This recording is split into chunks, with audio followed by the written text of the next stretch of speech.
નમસ્તે મિત્રો, બાયોલોજીની દુનિયામાં આપણું સ્વાગત છે. આજે આપણે ધોરણ 11માં સૃષ્ટિ ફૂગ વિશે અભ્યાસ કરીશું.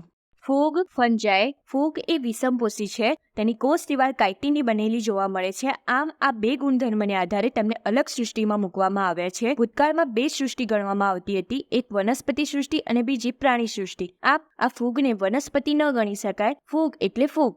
ફૂગ સૃષ્ટિ પ્રસ્તાવના સર્વત્ર સ્થળો પર વસવાટ ધરાવે છે.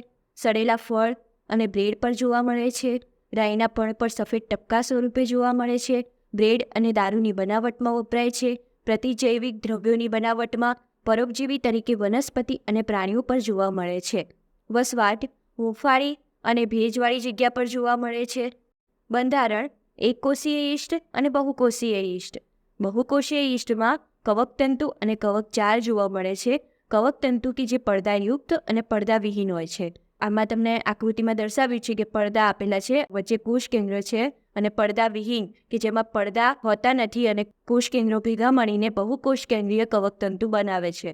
કવકજાળ તો કવકજાળ એમાં તમને આકૃતિમાં દર્શાવ્યું છે કે કવકજાળ ઉપર ફળદાની કે ફળદાનીમાં એ બીજાણુ ઉત્પન્ન થાય છે અને આ બીજાણુ એ અંતર્જાત રીતે ઉત્પન્ન થાય છે, જ્યારે બાજુમાં એ બહિર્જાત રીતે બીજાણુ ઉત્પન્ન કરે છે.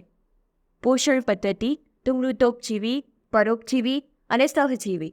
મૃતોપજીવી એટલે કે એમાં એવું થશે કે જટિલ કાર્બનિક સંયોજનો કે જે સરળ કાર્બનિક સંયોજનમાં રૂપાંતર પામે છે અને ઉત્સેચકોનો બહાર ત્યાગ થાય છે. પરોપજીવી તો પ્રાણી અને વનસ્પતિમાં જોવા મળે છે અને વનસ્પતિમાં અંગારીઓ અને ઘેરું જેવા રોગો જોવા મળે છે. સહજીવી કે જેમાં લાઇકેન એ લીલ પ્લસ ફૂગની બનેલી છે. પ્રજનન વાનસ્પતિક પ્રજનન, અલિંગી પ્રજનન, લિંગી પ્રજનન. વાનસ્પતિક પ્રજનન કે જે અવખંડન, દ્વિભાજન, કલિકા સર્જન સ્વરૂપે જોવા મળે છે. અવખંડન એટલે કે તંતુઓનું ખંડન થવું, જ્યારે દ્વિભાજન કે જે એક કોષમાંથી બે કોષો બનાવે છે. હવે કલિકા સર્જન એટલે કે યીસ્ટમાં કલિકા સ્વરૂપે તે જોવા મળે છે. અલિંગી પ્રજનન કણી બીજાણુ અને ચલ બીજાણુ. લિંગી પ્રજનન જીવરસ સંયુગ્મન, કોષ કેન્દ્ર સંયુગ્મન અને અર્ધીકરણ. જીવરસ સંયુગ્મનમાં કેવું થશે કે બે અચાલિત જન્યુ અને ચાલિત જન્યુ વચ્ચેના જીવરસના જોડાણને જીવરસ સંયુગ્મન કહે છે. કોષ કેન્દ્ર સંયુગ્મન જેમાં બે કોષ કેન્દ્રોના જોડાણને કોષ કેન્દ્ર સંયુગ્મન કહે છે. અર્ધીકરણ એટલે કે ફલિતાંડમાં અર્ધીકરણ ક્રિયા થવાને પરિણામે એકકીય બીજાણુઓ ઉત્પન્ન થાય છે. હવે જોઈએ તો ફૂગને તેની બાહ્યાકાર રચના, બીજાણુ નિર્માણનો પ્રકાર અને ફળકારોના નિર્માણને આધારે આ સૃષ્ટિને વિવિધ વર્ગોમાં વિભાજિત કરવામાં આવી છે. તો એમાં 4 વર્ગ છે: ફાયકોમાઇસેટિસ, એસ્કોમાઇસેટિસ, બેસિડિયોમાઇસેટિસ, ડ્યુટેરોમાઇસેટિસ. સૌપ્રથમ જોઈએ ફાયકોમાઇસેટિસ. તો એનું રહેઠાણ છે ભેજવાળી જગ્યા પર, અવૈકલ્પી પરોપજીવી વનસ્પતિ પર. કવકસૂત્રનું બંધારણ પડદાવિહીન, બહુકોષ કેન્દ્રીય. અલિંગી પ્રજનન ચલ બીજાણુ. લિંગી પ્રજનન સમજન્યુક, વિષમજન્યુક, અંડજન્યુક અથવા યુગ્મ બીજાણુ સ્વરૂપે. એક્ઝામ્પલ તરીકે જોઈએ તો મ્યુકર, રાઇઝોપસ અને આલ્બ્યુબો.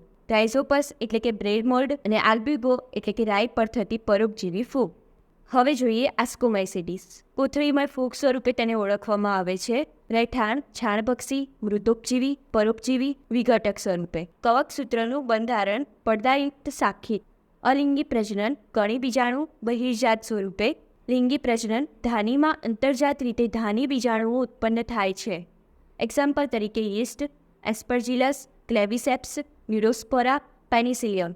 બેસિડિયોમાઇસેટિસ તો એને મશરૂમ અને બ્રેકેટ ફંજાઈ તરીકે ઓળખવામાં આવે છે. તો એમાં રહેઠાણ જમીનમાં લાકડાના ગોળવા પર, વનસ્પતિ પર પરોપજીવી તરીકે, ઘેરું અને અંગારનું. કવકસૂત્રનું બંધારણ પડદાયુક્ત શાખિત. પ્રજનન વાનસ્પતિક પ્રજનન અવખંડન સ્વરૂપે. અલિંગી બીજાણુઓ ઉત્પન્ન થતા નથી. લિંગી પ્રજનન લિંગી અંગો ગેરહાજર. બે દૈહિક કોષો વડે જીવરસ સંયુગ્મન દ્વારા પ્રકણી બીજાણુ ધાની પર પ્રકણી બીજાણુ બહિર્જાત તરીકે વિકસે છે. એક્ઝામ્પલ તરીકે પફબસ, એગેરિકસ, યુસ્ટિલાગો, પક્સિનિયન. ડ્યુટેરોમાઇસેટિસ રહેઠાણ મૃતોપજીવી, પરોપજીવી, વિઘટકો તરીકે પોષક દ્રવ્યોનું ચક્રીયકરણ કરે છે. કવકસૂત્રનું બંધારણ પડદાયુક્ત શાખિત. અલિંગી પ્રજનન કણી બીજાણુ. લિંગી પ્રજનન અચોક્કસ લિંગી અવસ્થાઓ જોવા મળે છે. એક્ઝામ્પલ તરીકે ટ્રાયકોડર્મા, કોલિડોટ્રાયકો, અલ્ટરનેરિયા.